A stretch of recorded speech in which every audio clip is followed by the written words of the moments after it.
الحمدللہ رب العالمین والصلاة والسلام علی سید الانبیاء والمرسلین وعلی آلہ واصحابہ اجمعین الی یوم الدین. اعوذ باللہ من الشیطان الرجیم. بسم اللہ الرحمن الرحیم. علی بھی نیکسٹ کوشچن ہے. ہم نے بچپن سے بڑے بزرگوں سے سن رکھا ہے کہ بریلوی دیوبندی اہل حدیث فرقوں نے اپنی اپنی صحیح بخاری شریف صحیح مسلم شریف بنائی ہوئی ہے.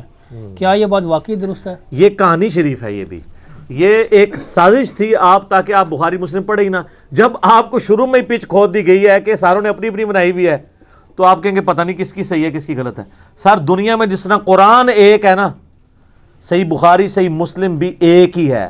میرے بھائی کلمی نسخے بیروت میں لبنان کے اندر کلمی نسخے موجود ہیں. دارالکتب العلمیہ کے پاس اس کے کاپی رائٹس ہیں. اگر کوئی بخاری میں ذرا سی تعریف بھی کر دے تو پکڑی جائے.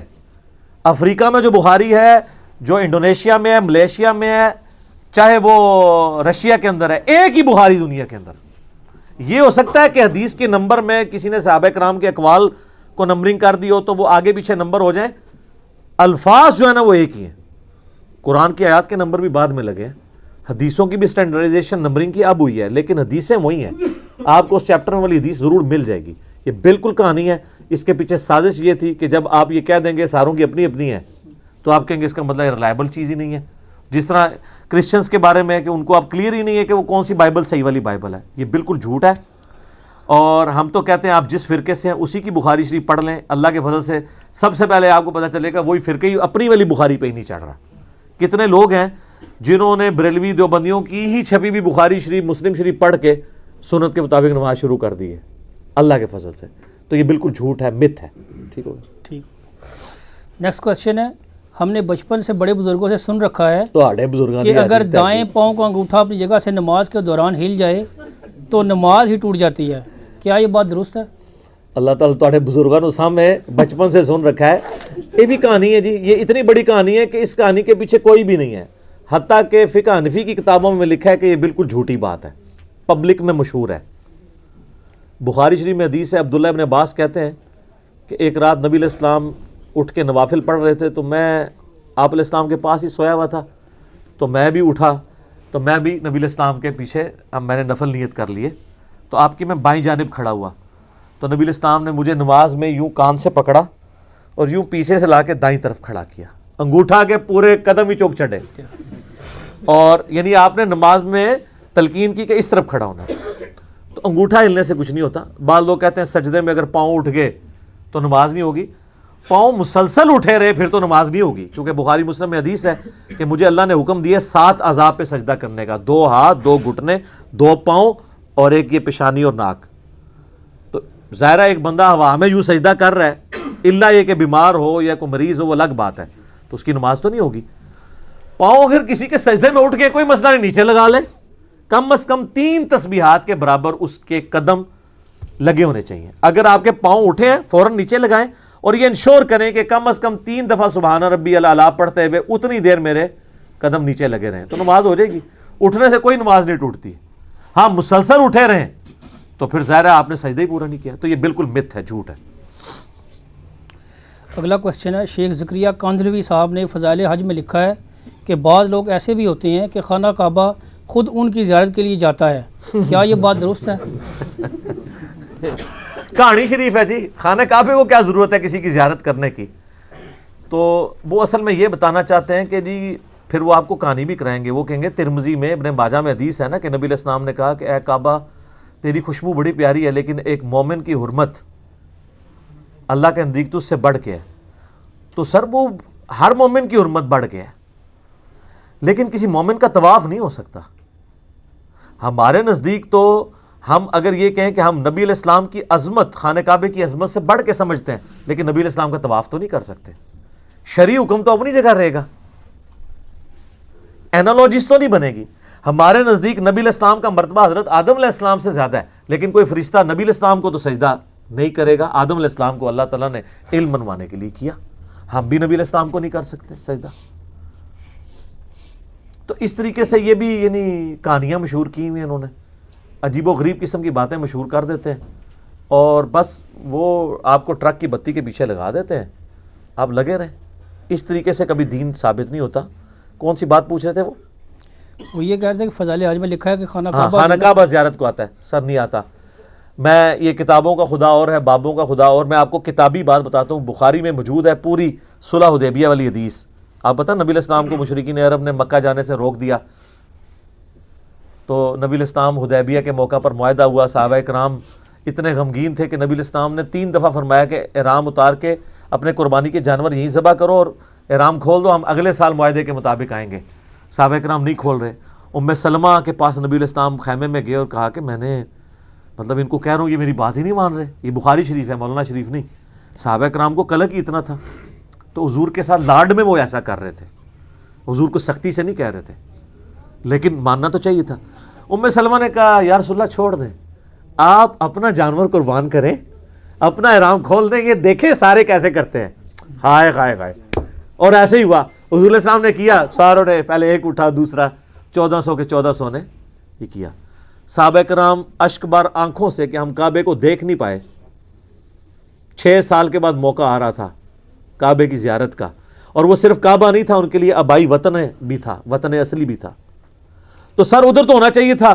جیسے ہی صحابہ کی آنکھوں میں آنسو آئے، کعبہ خود اڑتا ہوا طواف کرنے کے لیے آ گیا. سر کعبے کا یہ حق تھا کہ رسول اللہ کا طواف کرتا آ کے. وہ تواڈے بابیاں نو کسی نے کھنگن نہیں دینا. تسی کہندے ہو جی طواف کردا ہے، زیارت کو آتا ہے کھیت مٹی. جھوٹ مار دیو، سب جھوٹ ہے. اب ظلم یہ ہے کہ یہ بندہ اپنے آپ کو شیخ الحدیث کہتا تھا. یہ کس حدیث سے اس نے یہ کہانی نکالی جو فضائل حج میں ڈالی ہے؟ تو پھر مجھے یہ کہنے کا تو حق ہے نا، مرنے سے پہلے اے مسلمان کر لے اس پہ غور. کتابوں کا خدا اور ہے، بابوں کا خدا اور. یہ تو کہانی چھوٹی ہے، اس تو بڑی کہانی کشف المجوب میں لکھی ہوئی ہے کہ بایزید بستامی جب حج کو گئے تو کعبہ ہی غائب تھا. وہ کہتے نہیں، وہ کہنے کا مقصد ہے کہ کعبے کی عمارت تھی، اندروں روح نکل گئی سی. اچھا کہتے ہیں میرا حج نہیں ہوا. اگلی دفعہ گئے تو کہتے ہیں میں نے کعبے کو بھی دیکھا اور کعبے کے رب کو بھی دیکھا. دیکھو کہانی کی ڈیوٹی، خواب نہیں بیداری. اور سورۃ الاعراف کی آیت نمبر 143 ہے کہ موسیٰ علیہ السلام کو اللہ نے کہا تو مجھے نہیں دیکھ سکتا. لیکن یہ کتابی بات ہے، وہ کہانی شریف ہے، وہ بابی ہے، یہ کتابی ہے. تو کہتے ہیں میرا حج ابھی بھی نہیں ہوا. اڑ کے ہو گیا جی؟ وہ کہتے ہیں نہیں صرف اللہ کو دیکھتا. تیسری بار کہتے صرف اللہ کو دیکھا تو کیا جی میرا حج ہو گیا. اور تذکرۃ الاولیاء میں لکھا ہے کہ مجھے اللہ نے معراج کرائی حتیٰ کہ میں عرش تک جا پہنچا اور اللہ کا مشاہدہ کیا. اتنی کہانیاں لکھی ہیں، سب کہانیاں. سر چھوڑ دیں، مرنے سے پہلے غور کر لیں کہ وہ دین جو علم وحی کے ذریعے آپ کو دیا گیا ہے وہ اور ہے، اور جو بابوں نے دیا ہے وہ اور ہے. مجھے بتائیں کہ دودھ بھینس کے نیچے سے، گائے کے نیچے سے خالص ملتا ہے یا گوالے سے؟ تو آپ کے جو گوالے یہاں دین مکے مدینے سے لے کے آئے، انہوں نے خوب پانی ڈالا ہے، بیکٹیریاز والا، وائرسز والا، شیطانی وائرس، شیطانی بیکٹیریاز والا پلوٹ کر کے آپ کو دیا ہے. یہی وجہ ہے کہ جیسے ایک مریض کو پکوڑے بھی کڑوے لگ رہے ہوتے ہیں، اس وجہ سے نہیں کہ پکوڑے کڑوے ہوتے ہیں، اس لیے کہ اس کے منہ کا ذائقہ خراب ہوتا ہے. تو ہماری باتیں شروع میں لوگوں کو کڑوی لگتی ہیں، لیکن جب ذائقہ ٹھیک ہوتا ہے نا، ہائے ہائے ہائے، پھر چس آ جاتا ہے. کہتے ہیں چک کے رکھو انجینئر صاحب، چک کے رکھو کام. کیونکہ ان کو پتہ چل جاتا ہے. وہ اس لیے کہ ان کے پاس اپنے غصے کو ایکسپریس کرنے کا اب یہی راستہ ہے کہ یار انہوں نے کیا کیا ہمارے ساتھ، کوئی ایک شے بھی صحیح نہیں دسی. دعائے قنوت غلط، قنوت نازلہ پڑھا دے رہے اتنا عرصہ، قنوت وتر سکھائی نہیں. ٹھیک ہے. اور بابا جی بڑے مشہور نے نا، بابا جی کہتے ہیں کہ جی ججاں کو دعائے قنوت سنو. اور بابا جی دعائے قنوت تو بھی نہیں آتی، کیونکہ تسی بھی یاد کی تھی اللہم انا نستعینک و نستغفرک. جو دعائے قنوت وتر ہے وہ تو ہے اللہم اہدنی فی من ہدیت. تسی ججاں ان کے سننی، پہلے آپ سناؤ. اور حسن ابن علی کو نبی الاسلام نے سکھائی تھی. سب کچھ کہانیاں ہیں، اللہ نے پردے رکھے ہوئے ہیں ان کے. لیکن آخرت میں تو پھر قسمت والوں کے ہی پردے رکھے جائیں گے. جو گمراہی کے پیشوا ہیں وہ تو نہیں بچتے، یہ تو ذہن میں رکھیں گے. ٹھیک ہو گیا جی صحیح بات ہے، جزاکم اللہ خیرہ. نیکسٹ کوشچن علی بھائی، مولانا روم نے مثنوی شریف میں حضرت موسیٰ علیہ السلام کے حوالے سے انسانی گوشت والا واقعہ جو لکھا ہے وہ اگر کسی حدیث کی کتاب میں ہے تو پلیز اس کا ریفرنس دے دیں ہمیں. خدا آج میرے منہ میں کچھ کٹواؤ گے، ریفرنس بتا دے. کسی حدیث میں نہیں میرے بھائی، کہانی شریف ہے، مثنوی شریف ہے ہی زیادہ تر کہانی شریف ہے، اور ان لوگوں کو شرم آنی چاہیے جو کہتے ہیں کہ فارسی کا قرآن ہے مثنوی. انبیاء کی صراحتاً گستاخیاں ہیں اس کے اندر. ہاں ذاتی طور پہ اچھی باتیں بھی ہوں گی، اچھی باتیں تو آپ کو گمراہ لوگوں کی کتابوں میں مل جاتی ہیں، اس کا یہ مطلب نہیں ہے کہ آپ ان کو ایز اے شخصیت پروموٹ کریں گے. وہ کہتے ہیں کہ جی یہ جو واقعہ بتا رہے ہیں، وہ کہتے ہیں جی اللہ تعالیٰ نے کہا مجھے انسانی گوشت چاہیے، تو موسیٰ علیہ السلام اس گوشت کی تلاش میں نکلے، تو حتیٰ کہ ان کو ایک بندہ مل گیا جس نے کہا جی میرے رب نے گوشت مانگا ہے. تو وہ سوچ میں پڑ گیا کہ میں کہاں سے، اس نے کہا جی ایک بوٹی یہاں سے کاٹ لیں، اس کا یہ نہ پسند ہے، یہ کاٹ لیں، یہ کاٹ لیں، یہ کاٹ لیں، یہ کاٹ لیں. اللہ کے پاس پہنچے تو اللہ تعالیٰ نے فرمایا کہ موسیٰ تو بھی انسان تھا، تو نے اپنا گوشت کیوں نہیں دیا؟ سبحان اللہ، لعنت اللہ. یہ نانگے پیر یہ موسیٰ علیہ السلام کو دین سکھائیں گے تو یہ کس کا فیلئر ہے؟ موسیٰ علیہ السلام کا نہیں، اللہ کا. کیونکہ موسیٰ کا استاد کون ہے؟ اللہ. اللہ نے اپنے پیغمبر کو اپنا نمائندہ بنا کے دنیا میں بھیجا، اس کو نہیں پتا تھا اور وہ نانگے نے سکھایا. بیسیکلی یہ بتانا چاہتے ہیں کہ نانگوں کے پیچھے لگو، کپڑے کپڑے بھی لا دو. اچھا یہ کیوں نہیں ہوتا؟ یہ کہتے ہیں فلانے بزرگ بالکل الف ننگے سن، تسی کیوں نہیں ہوندے انہاں دے پیچھے ننگے؟ کہندے انہوں شریعت دا قلم اٹھیا سی، کیوں؟ مجذوب سن، شطحیات، بونگیاں، پاگل. قلم اٹھیا سی انہاں تو. جس بندے تو قلم ہی اٹھیا ہوا ہے انہوں فالو کر دیو آپ. یہ بالکل جھوٹا واقعہ. اس طریقے سے ایک واقعہ جی، وہ ایک جگہ سے گزرے تو ایک بندہ کہہ رہا تھا اللہ تو میرے پاس آ، میں تجھے کنگھی کروں، تجھے نلاؤں دلاؤں. موسیٰ علیہ السلام نے اس کو سمجھایا کہ بھی اللہ کی یہ کوالٹیز نہیں ہیں. یہ موسیٰ علیہ السلام جو اس کو سمجھا رہے تھے، یہ موسیٰ علیہ السلام کو نعوذ باللہ کیا شیطان نے یہ پٹی پڑھائی تھی کہ آپ اللہ کی کوالٹیز انہیں سمجھائیں؟ اللہ کی صفات کا تعارف موسیٰ علیہ السلام کو کس نے کیا تھا، کروایا تھا؟ اللہ نے. تو موسیٰ یہ کام نہ کرتا تو اور کیا کرتا؟ کہنا جی اللہ تعالیٰ نے کیا موسیٰ بندہ ہی ناراض کرتا ہے. باز آ جاؤ. موسیٰ علیہ السلام دی چنڈ نہیں سہ سکتے تسی، بڑیاں چنڈاں پینیاں نے موسیٰ علیہ السلام نے. اسرائیل دی آنکھ نکلی ہوئی ہے، بخاری مسلم 2 انچ ہے، تو ہڈیاں بھی اکھاں کرنیاں نے موسیٰ علیہ السلام نے کیا بدل داڑے.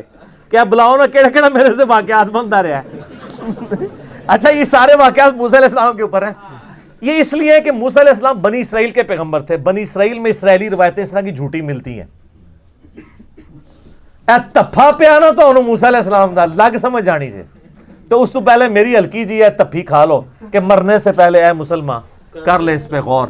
کتابوں کا خدا اور ہے، بابوں کا خدا اور.